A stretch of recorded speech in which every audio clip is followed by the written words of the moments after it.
Hello guys, welcome back. In this video I'll show you step by step how to reboot your iPhone. If you enjoy this content, make sure to like, subscribe, and let's get started.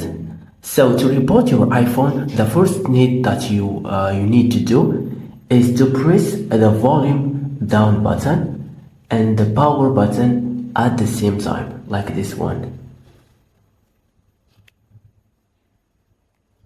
Then slide to power off. Perfect. After power off your iPhone, then press and hold the power button like this one. Perfect. Then wait until start turn your iPhone.